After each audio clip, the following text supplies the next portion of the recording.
Hi there. I'm Igor Lerochovsky, the co-founder of the Hypnosis Training Academy and the author of the world's best-selling trainings on conversational hypnosis. I want to welcome you to this special bonus training where you'll dive even deeper into conversational hypnosis techniques. Keep watching to take your skills to the next level and unlock the full potential of your subconscious mind. See you soon. Because just having the integrity, just having the desire, it'll do a lot, but if you don't have the actual mechanisms for getting bums on seats, then the desire will probably help you find those mechanisms, but without those mechanisms, those bums are not going to be sitting on those seats.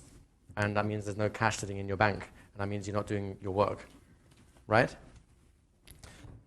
How many, I just think, out of curiosity, have done basic business or marketing type training?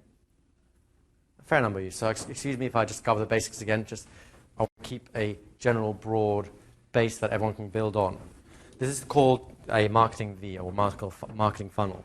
The idea is there are a lot of people in the world, some 3 billion I'm told, or 4, or something like that. And if every one of them gave you $1, just think how good you'd feel. Now the thing is, they don't even know you exist. They really don't know you exist, right? So as far as you're concerned, you might not exist, and you may as well not exist, and they may as well not exist. So you've got to do something to separate out of this strange ether enough of these individuals so that some of them go, hang on a second, what's going on here? We've started the hypnotic formula, A for attention, right? So this is called a prospect, someone who's not given you money yet, but could be interested. Now, somehow you've got to do something with that person, and some of them will take you up on the offer and some of them won't, but some of these lot will go, hey,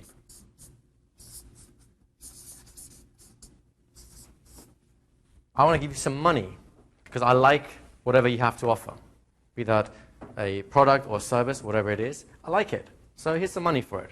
They've now become your client. Now, the biggest mistake people do is not understand what this is actually worth.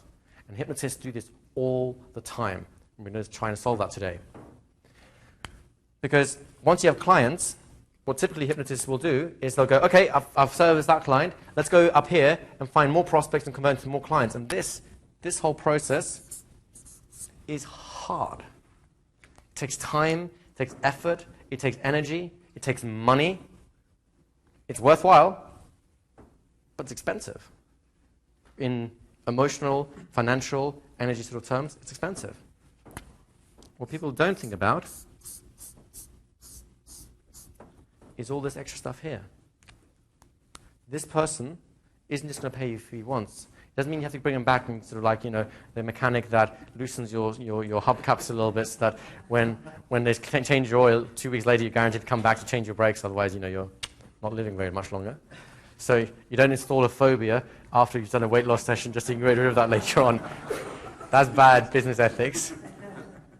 But there's a lot of other things you can do. Let's put it this way. You guys, you came across one course that you enjoyed, and suddenly, you're being offered something like self-hypnosis. You go, hey, I could learn something like that.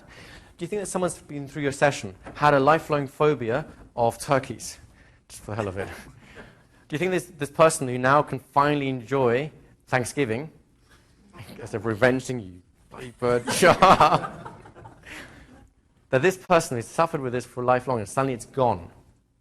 And suddenly you say, hey, I've got this self-hypnosis course coming up in a couple of weeks, and a lot of past clients, they're getting intrigued about the power of their own mind, seeing as, you did this great thing. And I'd like to invite you along. Normally it's like $200, but for you, today only, $99.99. Or whatever the thing is, right? Do you think at least some of the people that seen you and trust you because you've done good work for them might go, hey, that sounds like something cool, something like I could do. Or like a stress buster, or a weight loss seminar. Do you see where we're going with this? So we're going to create a little system that's going to show you how to get out of this magical ether of people that don't know you exist, people that are actually interested in what you do. Turn those people who are actually interested in people who are actually going to help pump up your bank account because they like it that much, and then turn those people into regular clients so that there are other things other services, other ways you can provide value to that person, which will allow you to get the job done. So, we have different stages for this.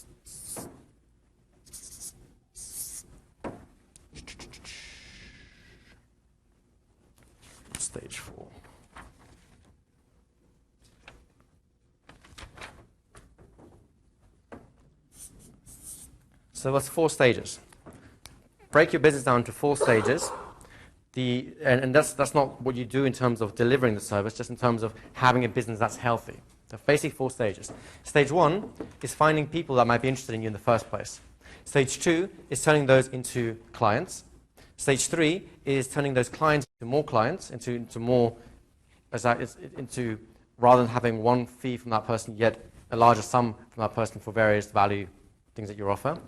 And stage 4 is turning one client into what's called referrals. So, like little bunny rabbits, your clients get to breed, asexually of course, and have more clients in your business. Have you ever done something on recommendation? Gone to a doctor, dentist, seen a lawyer, seen a film, on recommendation from a friend? Right? Most things. So rather than spending all your effort paying this magic ether and throwing cash into it and hoping for the best that it'll work, how about using the things you already have, the assets? The client is not just a cash asset in terms of just a business thing. It's also a great place to get more clients from. Because if they like you, if you've ever found something that's really cool, that really works for you, do you tell your friends? You go, there's no way my friends are finding out about this one. Oh, yeah. You could save their marriage, and they're not going to find out. Is that how you respond? It depends on the nature of the problem, though. That's true. That's actually true. But as a rule of thumb, if you come across a cool restaurant, you tell your friends, right? You come across a groovy solution for getting the kids to school when there's petrol prices going nuts or whatever, you tell your friends, because that's what people do, right?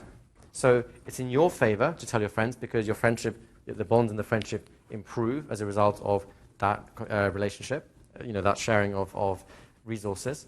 And this business improves because you get more clients. Everyone's a winner. So these are the 4 stages that I want to focus with you today, if you're okay with it.